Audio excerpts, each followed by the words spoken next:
going to be talking about another racist rant that a white woman has gone on.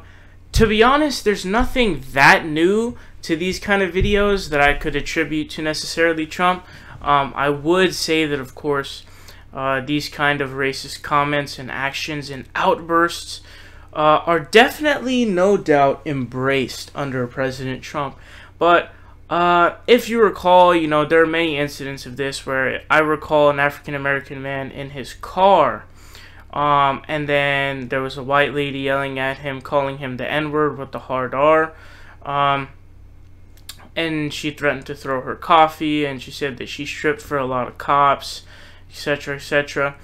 You had the other one who, I recall, the African-American man got spit on by a white lady.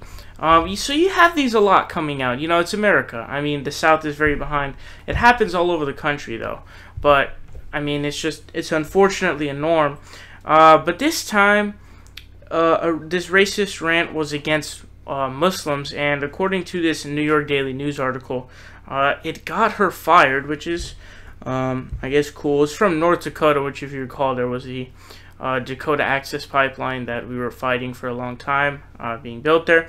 But they say a North Dakota woman has apologized after she berated 3 Somali women on camera, saying, quote, "We are going to kill every one of you Muslims." So first of all, it's calling for a genocide of Muslims, which is an ideology of people who believe in an ideology, which is truly remarkable. But what can you expect? I mean, racism in America is just it's so common.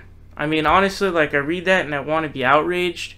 And I am outraged, don't get me wrong. But visibly, I'm kind of tired of just seeing this type of shit. And it gets to a point where it's like, how do human beings not have the decency to see how that is literally Nazi-esque? The Nazis wanted to kill all Jews. This white woman wanted to kill all Muslims. Where's the difference? Okay, so they go on. They say, Amber Hensley of Mapleton, North Dakota, was captured on camera Tuesday launching a verbal attack on a trio of Somali women who she claims parked their car too close to hers at Walmart. The littlest things trigger these white racists. Truly, the littlest things.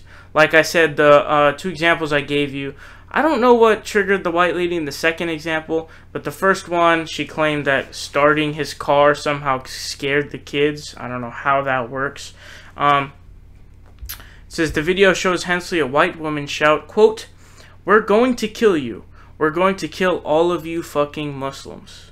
Truly disgusting, horrendous, and out of this world, outlandishly ridiculous comment, of course. And then, quote, "You're a racist person, and I am not going back to my country, Sarah Hassan," the woman filming says. Just a quick response to that, man. Like, how can anybody who's not a Native American say that?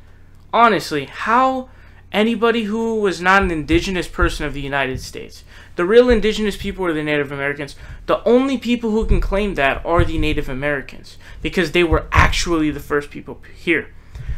The people who often say this, you know, you have the Anglo-Saxons, you have the Irish, you have the Chinese, etc., etc. You have the African Americans who were brought here on ships. So they're really, like, Bill O'Reilly says, you don't deserve to be here, dude. O'Reilly is an Irish last name. So he's Irish. The Irish people came here, a vast majority of them, because of the potato famine, so that they could find work and be able to live better lives.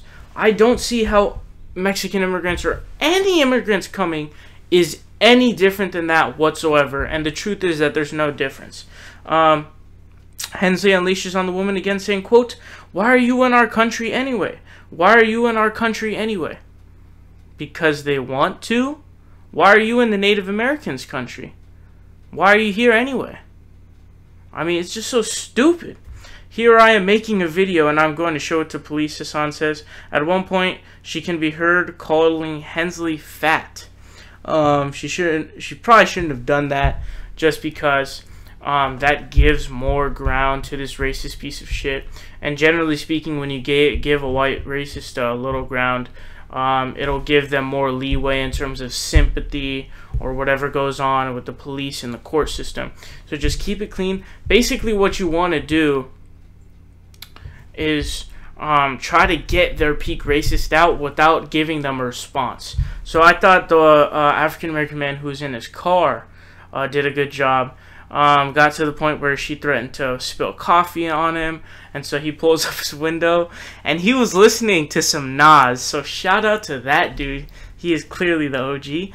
But anyways, so truly disgusting, but unfortunately seemingly a norm, because we've covered so many stories of different white racists doing things like you had the stabbing on the train, had the burning down the house, and now you have this, and you have there was another racist. There's so many that I can't even name them all to you.